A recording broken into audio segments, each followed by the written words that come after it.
Welcome everyone to another episode of Dividendos Portugal podcast. Today we have the pleasure of speaking with someone who has helped thousands of investors around the world to think more clearly, more rationally, and more independently about investing. He's an author, educator, investor, and the creator of one of the most respected value investing channels on YouTube. Sven, welcome. It's a pleasure to have you here. Thank you. And if I say bom dia, did I say correctly? Yes, exactly. Good. Nice one. So Sven, I would like to start with your passion for investing before, the experience on Bloomberg, before the teaching, financing, or the PhD, or the academic past. Before all of that, how did you first become interested in investing? And when did you realize that it would become your long-term career? So I was always attracted by being financially independent. So my dream was to have $1 million invested, 5% in dividends, and that I don't have to work, that I can do whatever I want. And I was always searching since I was a kid on what to do, making money, investing. And then I started reading books on investing, and it became a passion, education, did my PhD on investing, risk analysis, and things like that. And it simply compounded over time. And did you have any mistakes that early on that period that shaped your philosophy to become a value investor? And how did that happen?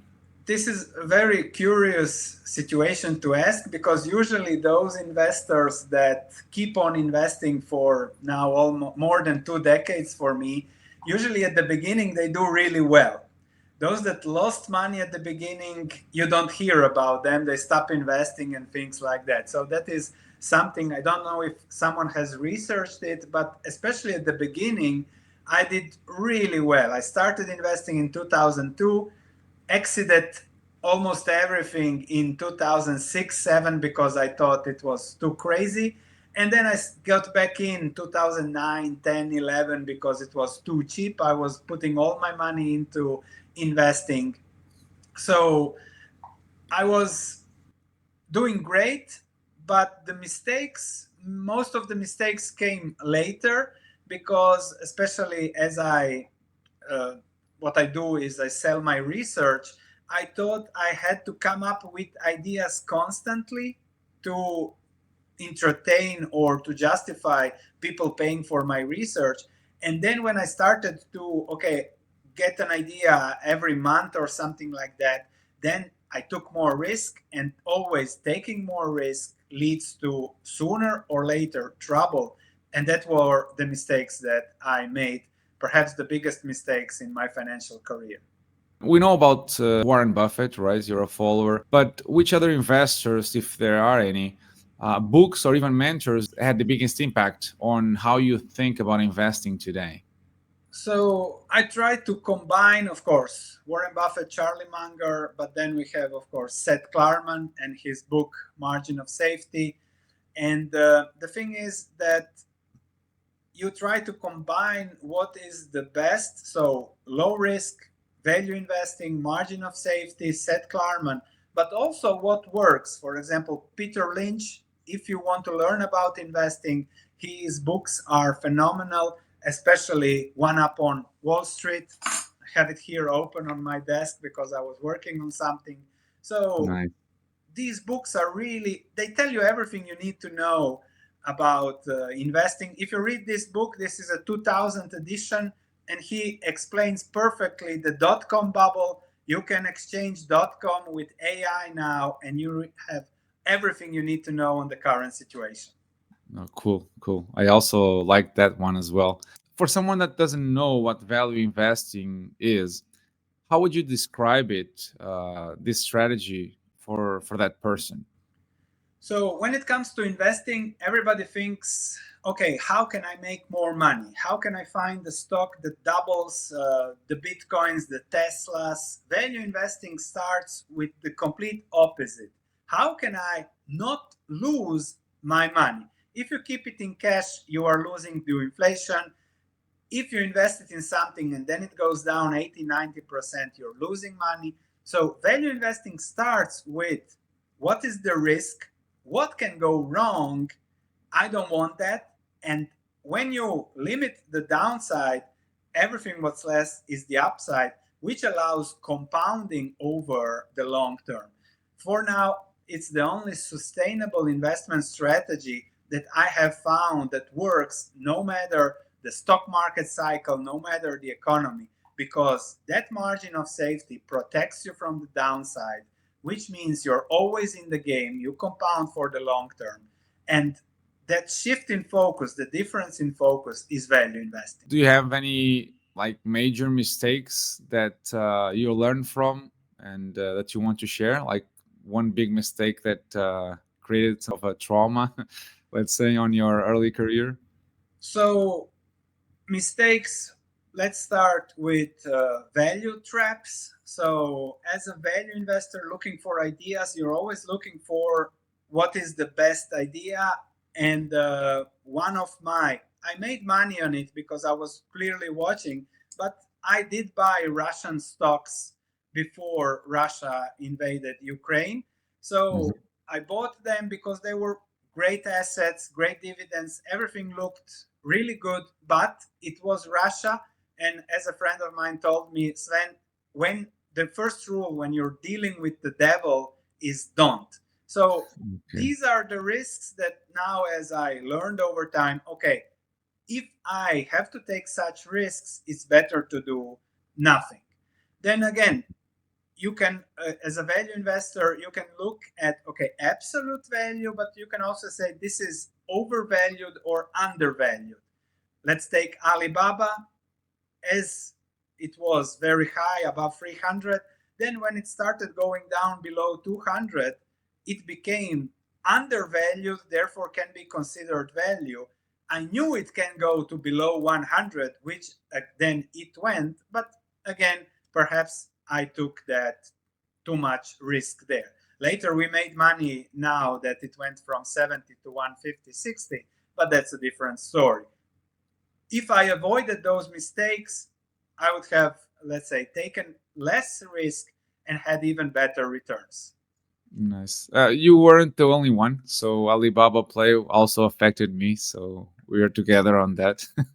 Yeah, it was a shift that happened and therefore made it risky. You're mentioning about like the fundamentals of Russian business that you liked.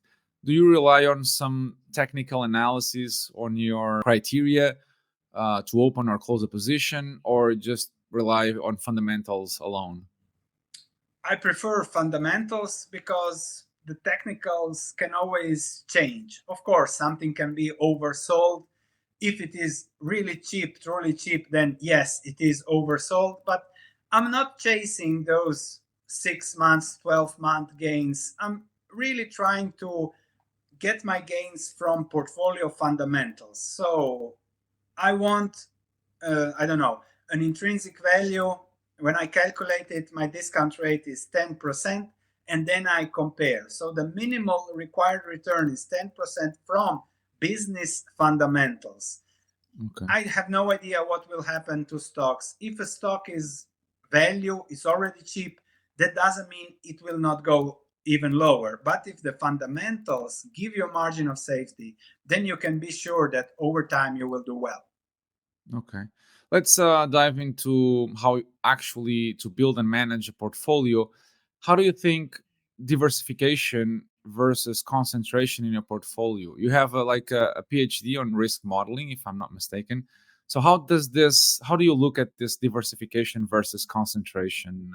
So diversification versus concentration, you immediately start from a top-up perspective. You have diversification and concentration. Let's invert that and start from the bottom up. Diversification, okay. Concentration, okay. But based on how much knowledge you have. Because people say diversify, but have no idea what diversification is. And Ray Dalio says it greatly. If you can find 10 uncorrelated assets with the same yield, then diversification is great.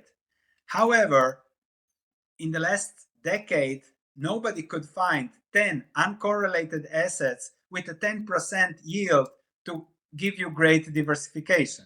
True. As soon as you go lower on the yield, 2-3%, everything becomes risky and your returns will not be there.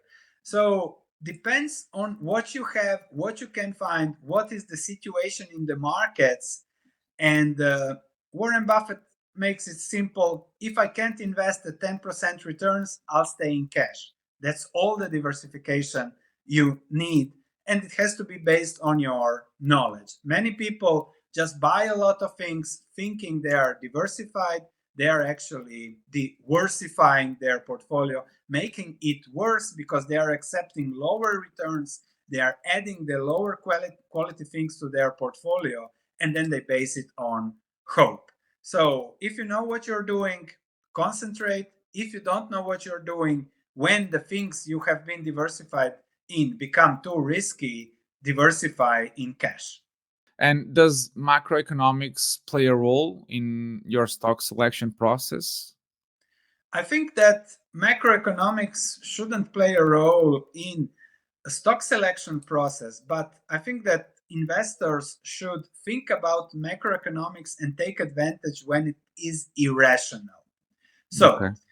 5 years ago, now still in Europe, fixed rate 30-year mortgages is still free money. If you can find an investment, a house or something, where you can get a 30-year mortgage at 4%, 3%, depending on the country you are, that's free money because inflation will for certainly be higher than 3-4%. So from that macro perspective, it is a safe bet to buy something, a house or things like that. Predicting whether there will be a recession is impossible. However, you have to consider what happens to this business if there is a recession.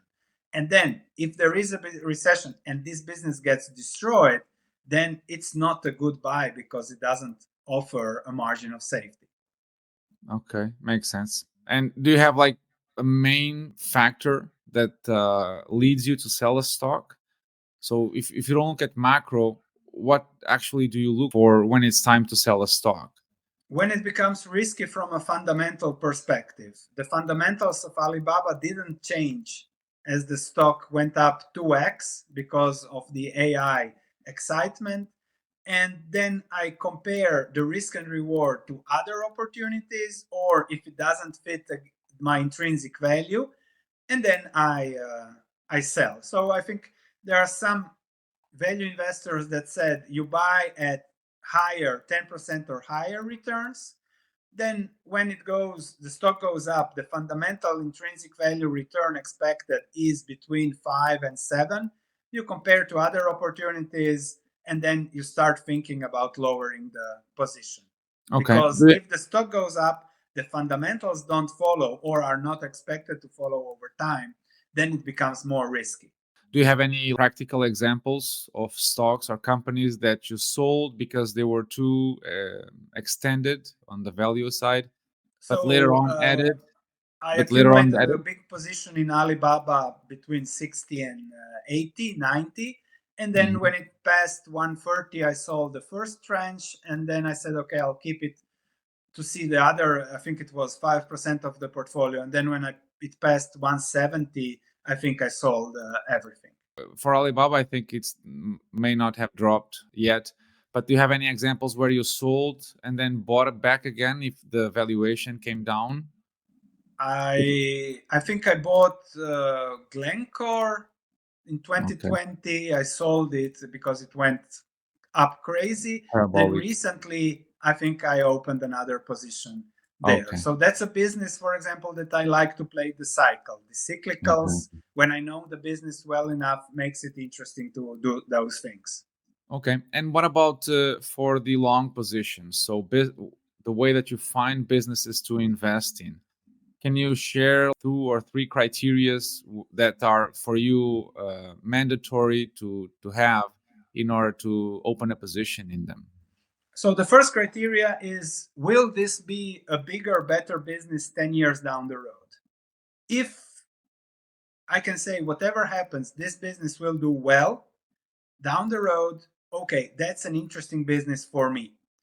it means it has some kind of moat, some kind of niche that nobody's interested in, something that makes it, okay, whatever happens, this business will survive and likely be better. When that is a check, then you put it, okay, I need it at the right price. So I need a 10% return or higher to make it a buy. Then I look, okay, at what price can that be? Can that be the situation? I look also at the current situation, the earnings, the cycle, the usual pricing, how low can it go? And then if that happens, then it can be considered a buy to be compared to other businesses. How do you current structure your portfolio through either regions or themes? Do you follow an approach on No, I those? follow value and I try to structure it in a way that it is value. So when you find value when there is more opportunity. United States now extremely expensive, emerging markets not that expensive, so you can then go there and perhaps, especially if you know some companies for the longer term or things like that, you can find value. Food stocks have been cheap, especially 6, 7, 8 months ago, as that food cycle evolved from the boom of 2020 to 21, 22.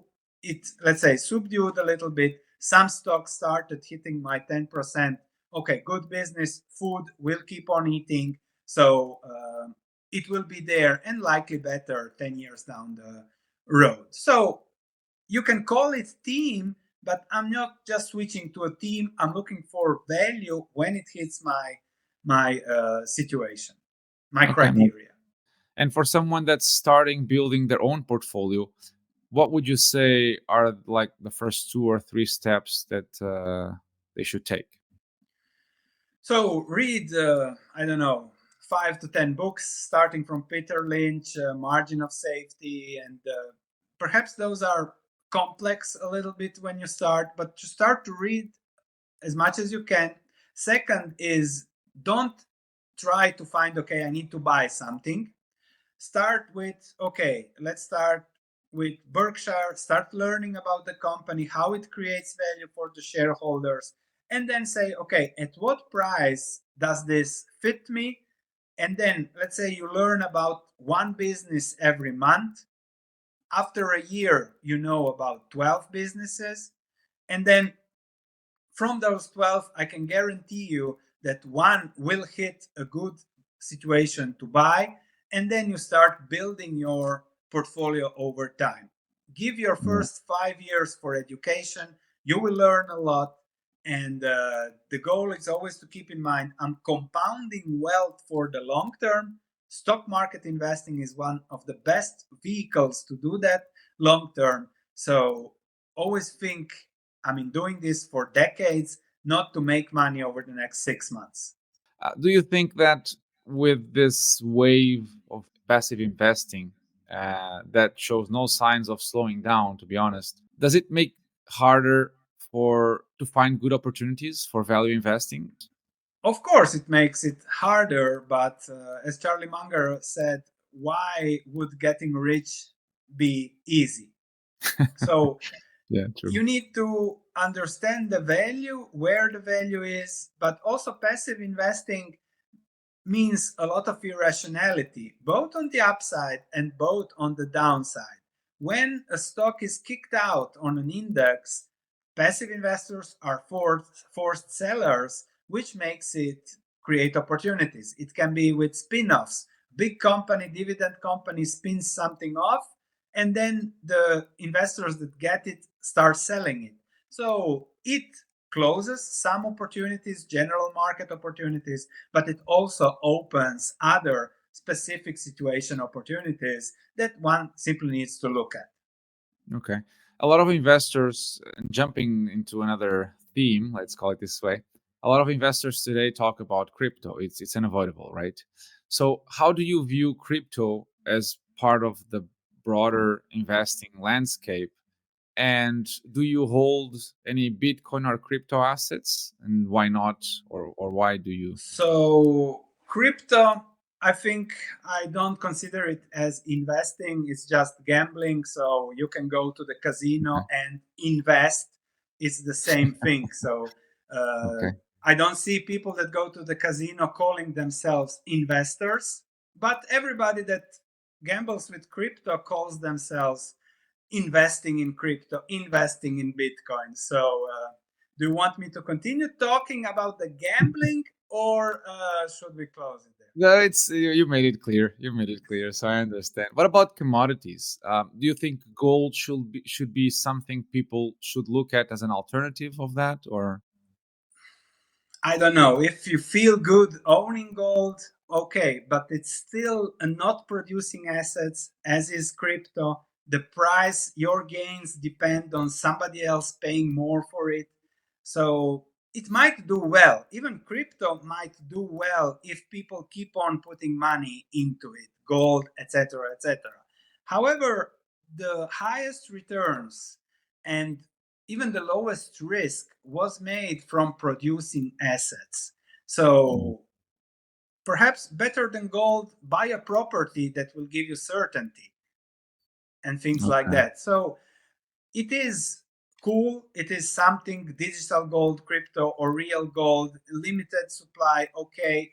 It is certain that the value of money, the purchasing power will go down, the governments will print. Okay, great. However, it's still a gamble because nobody has no idea where will gold go in the next 5 years. And even if everyone sounds smart now, where were those people 2 years ago when nobody looked at gold and things True. like that? So if it is something that you feel fits you, okay, you can allocate a percentage of your portfolio to gold. If it goes lower, you increase that you bring it back up to, I don't know, 7% or 10%. If it doubles, you bring it down, you invest into other things. You can have a good return there, likely the same with crypto, but you have to play on the volatility of on that capital gain taxes, things like that. So it's just not my style. No, it makes sense. Ultimately, those two are seen, in my opinion, as liquidity expectations. So they kind of correlated with that. If there's an expectation of liquidity flooding, Bitcoin will do well, gold as well. But I understand your point of But view. perhaps it already did well on that expectation. Exactly. You Exactly. cannot know whether that expectation is already priced in, it's True. overpriced in, or underpriced in. And that's where the gambling comes. Plus, Correct. it's cool if you talk about crypto, if you talk about gold. My mistake. I would have made much more money if I stuck to looking at gold miners. I have analyzed all of them when gold was cheap, but then I said, okay, but if I would be selling a gold mining analysis research platform, I would have made much more money than I made in the past Okay. decade. Okay. Jumping into markets then. How do you see the current environment for long-term value investors? There's a lot of risk currently. Yes, there is a lot of risk. We have an AI bubble. We have everywhere there is a lot of things that are simply not leading to a real good return over time, which makes it risky. So, if you want to be value investing, you really need to look at specific segments, niches, be patient for opportunities, which makes it hard to be a value investor. But I always tell people, if you're investing for 40 years, perhaps 5 years you should do nothing. If you are not willing to dig deep into the value investing opportunities, counter cyclicals, hedges, things like that, more specific analysis, just like Buffett, put it in a treasury at 3-4% and wait for better opportunities. You don't have to maximize your returns all the time, because then you take too much risk, and then you create an ugly situation for your wealth compounding. I've seen this JPM guide to markets where they value the market expectations for a decade based on the last 50 years or so, there's no positive returns in 10-year intervals when the S&P is valued this far. So yes, so the average return is real return is between -2% per year and 2% per year. So that has been history telling us. But even if you look at the markets, if you look at the S&P 500 dividend yield, it's 1.2%. If you look at European businesses, it's just a few percentage points, which means it's extremely risky compared to history, compared to what will lead you to a good return long term. I just looked at every company in the Netherlands, and the IX index has a dividend yield of 2.5, 2.7%. That will not increase your wealth over the long term. That is what makes it risky. but although it seems like we are in a bubble, the AI bubble, yet when we look at the company's multiples, the PE, for example, they're not, at least for the bigger ones, they're not as extended as they were for the dot-com, right? Which was completely crazy. So how can one justify being in a bubble when there's this difference? How do you see that? Well, I don't care. I simply do not invest at peak historical valuations where the fundamental yield is 1%. I don't care whether, it can go another 2x if we go back to dot-com bubble levels. I simply look at the 1%, not interested, give me something better, and that's it. So people think that, especially because it did so well, people think, okay, I also want a part of that. But that's again gambling. That's not real true investing. Real investors look at cash flows, yield, certain growth over time, accepting cycles, accepting recessions, not Okay. gambling, which Okay. after a bull market of 16 years where everything went just up, it's normal that people don't think in investing terms, but more in gambling terms. You mentioned several times that you lived through an hyperinflation scenario or context in the 90s. Do you think that in your lifetime we'll likely see something similar happening to one of the major currencies, either the dollar, the euro, All of or them. other? All of them. In your lifetime, you think? Yes, yes. I hope not, but I think it's inevitable. Everyone is the markets, not everyone, but majority, especially monetary policy, and Ray Dalio explains it perfectly. There is this debt cycle, and they are pushing the can down the road. First, lower interest rates. Now we have money printing. The next recession, more money printing. Governments are all pumping those deficits, borrowing money, because they know they will print the money later. And perhaps you don't need hyperinflation. But if you look at reality, the euro, the dollar, over the last 20 years, those currencies lost more than 50% of purchasing Mm. power. True. Keep in mind, they say inflation is now 3%, which means the real inflation is 4%, 5%. If you look at Mhm. things, if you look at how much things that are valuable cost. If you go buy an apartment in Lisbon, it costs. If you buy a real estate in the middle of nowhere, of course it's cheap, and they take the averages. So with inflation now not being targeted at 2%, but everybody will let it go at 5, 6, 7, 8%, like we had the last 5 years, it's clear there will be more and more depreciation of purchasing power, and with shocks here and there, perhaps not hyperinflation with millions like I lived in, but slow and steady, surely losing purchasing power. And how can one protect themselves from this? Do you like invest in real assets, like So you can housing, take a for mortgage example? if you are in Europe still. You can invest in businesses from that part, from that side. Yes, even the S&P 500 valuation can be justified because these are businesses. I consider them too risky, but investing, looking at good businesses, offering good yields. And as I said, perhaps you will make some mistakes, but perhaps just being protected is enough in this decade. When then there is a crash, when opportunities arise, you then have to be ready to reinvest the dividends to have perhaps more capital. Perhaps you have a 7-8% student loan that you need to pay off, car loans, things like that.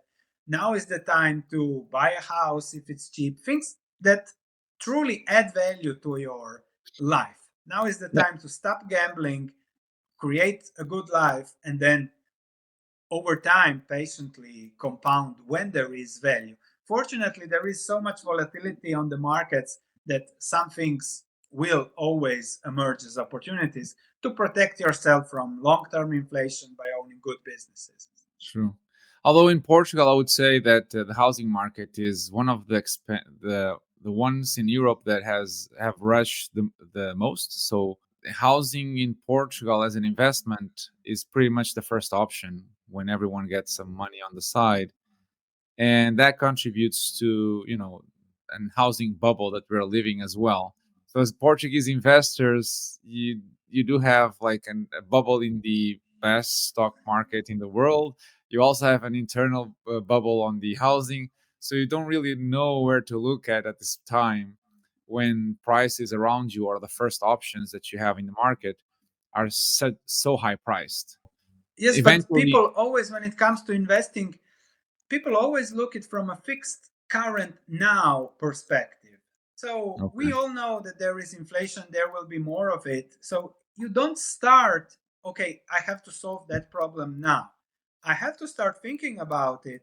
And over the next 5-10 years, or over the last 10 years, when in 2014 everything was so cheap in Portugal, if I'm not wrong, that's true. compared to now, then you start building those building blocks that will create value for the rest of your life. So Okay. it's hard to have a fixed perspective. If you tell me, okay, Sven, give me now something that will protect me from inflation, that makes it hard. I might find something, but that's just a small piece of a long term, let's say, wealth compounding building machine. And looking into, for example, the Berkshire Hathaway cash pile, they have more than 400 billion or almost 400 billion dollars there. What do you think is their plan? Because eventually, in the long term, they will lose money just by investing in treasuries, or they will not compensate inflation.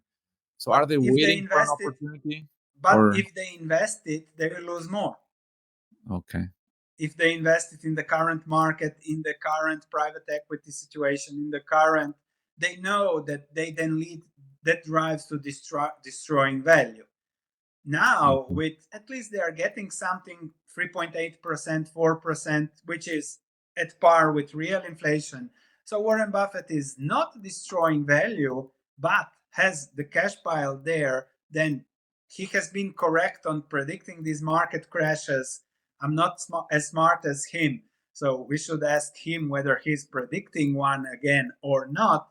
But he's happy waiting, and I'm sure that in the next 5 to 10 years, Berkshire will find the opportunities to okay. deploy that, and they'll have the money. But I think it's also a factor of size because they are so big. So for them, it paid to wait a long time in the past. So it will likely, but again, we can't predict pay again. Mhm. However, I think it's just there are no opportunities, so he prefers to sell Apple at a P ratio of 40 and stay in cash. Most of us, especially in Portugal, because Portugal is one of the worst countries in Europe regarding financial literacy. So we're still doing, growing in that context. But having investing for so long, do you see an evolution on on this context? Meaning, everything nowadays seems to happen faster than what it was, let's say, 15 years from now or 20 years from now, and there's a lot of noise, right? We get bombarded with news all the time. There's information reaching your cell phone all the time, sell, or buy. This is the last opportunity. Do you think it's harder for people that are starting now than it was for people in the last 20 years? On the other side, there's also the access to the information, right? Because now you have access to all the information you can freely. And 20 years ago, there was not all that simple. So do you think it's harder for someone that's starting today as it was for someone 20 years ago? I think it's much, much easier depending on what you focus on. So when I started, in 2000, I'm from Croatia, we had forums. And I remember 2006, 2007, I would go on a forum, I would open one stock in Croatia, and there would be 20,000 people reading that forum. 20,000. 2010, I would open the same stock and there would be 20 people reading that. So back then, still people like the quick and the immediate and the gambling. And now it's even easier to get a real education and then simply look at how to build your wealth. And you can do that. You can ask ChatGPT, whatever. So it's not about the information. It's not about the opportunities. It's about the mindset. For most people, the mindset is what leads them to tricky situations. Most people are in for the quick buck, and therefore you get all those headlines, the articles. That works because someone has the incentive that works. Value investing is boring and things like that, and it's a very hard sell, especially in this market. Tell us about your research platform. How did it evolve through the years and what your goals are with it? So you can share it a little bit, how it works. So I started YouTube in 2017, got pretty good success. And in 2018, I was looking at, especially on the demand, a lot of people wanted to see what I invest in, have a dedicated research. So I started my research platform. As I did just start then, I would analyze sectors from gold miners, from solar stocks, from countries, stock by stock, and I would find investment ideas. As I started my research platform, I also launched a model portfolio. I have been doing around 15% per year since the start. So I have done well, but I think that also now the level of research, the knowledge has also compounded as I have been doing it for 7 more years now. Then everything looks good, is much more focused on the risks, on the fundamentals, on the compounding from that intrinsic value. So as time passes, I'm happier and happier at how it looks. Nice. You also wrote a book in 2018, right? So was that a stressful experience? You think you can work on something new in the near future? Is not something that's in your plans? I have written already this summer. I took off time from YouTube, so to do just research and write. So I have written 5 of the 10 chapters already. When I find the time again to write the rest, check it and everything, the new book will be out. Nice. I hope the market doesn't crash before I publish, so that when it crashes, I have a handbook for people. Okay, this is what you should do, but let's hope the market stays up. Oh, nice. Sven, we are almost finished with the podcast. And in the end, I usually give the guests some time to talk about their social presence. So if you want to share here where the people can find you, follow your research, now the stage is yours. So mostly I publish videos on YouTube. I see them as educational, discussion, entertainment. And for really my portfolios, my value investing picks, if somebody wants to build focus risk first and fundamental returns component of their own wealth building machine, then especially at this moment in time when everything is crazy, there are some value investments there that are actually cheap, because if you invert the thinking, everybody likes the NVIDIAs and the value gets, let's say, disregarded. So you have my stock market research platform and YouTube, and those are the two main platforms that I have. Okay, thank you. Sven, thank you so much for the conversation. It was an honor to have you here. I know my audience in Portugal will appreciate your clarity, your experience, and your long-term perspective. To everyone listening, don't forget to check the episode description for the links to Sven's research and channels. Sven, once again, thanks for accepting the invitation, and I hope to have you back in the future. Thanks for having me. It was really a pleasure, and I'll see you next time.